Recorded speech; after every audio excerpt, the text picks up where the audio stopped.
nkwaniriza nate gwe mukwano gwaffe atugoberera era nga nkujukiza nti subscribe updates omuyimbi amanyikiddwa nga Meddy eyayimba obuyimba obusufu okuli Slowly okuli Maivo okuli n'ennyimba endala ez'enjawulo wetwogerera ne mukyala we bafunye ezzadde eryokubiri era nga kati wetwogerera balina second born. Meddy ono nga muyimbi amanyikiddwa ku nnyimba most special oluyimba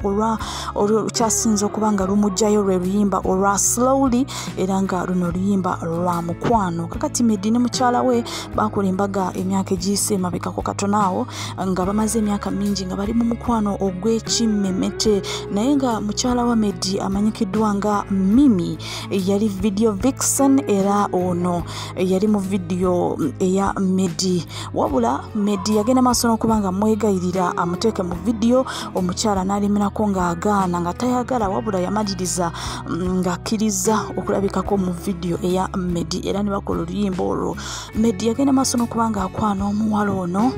naye ng'omuwala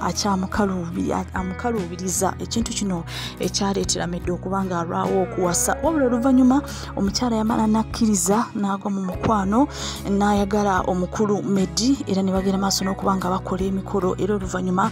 baafuna ezzadde ne bazaala ki baby girl ekyana ekirabika obulungi ennyo era nga wetwogera olunaku olwaleero balina second born era ennaku ezisse emabekako katonaawo ne bayaniriza second born mu bulamu bwabwe. Meddy oluvannyuma yasalawo okuba nga okuyimba ennyimba z'ensi ennyimba za laavu n'agamba nti tagenda kuddamu ziyimba wabula agenda kwesigama ku nnyimba eza Katonda era kati wetwogerera Meddy ayinayo ennyimba empya eza Katonda. Stay tuned and don't forget to subscribe.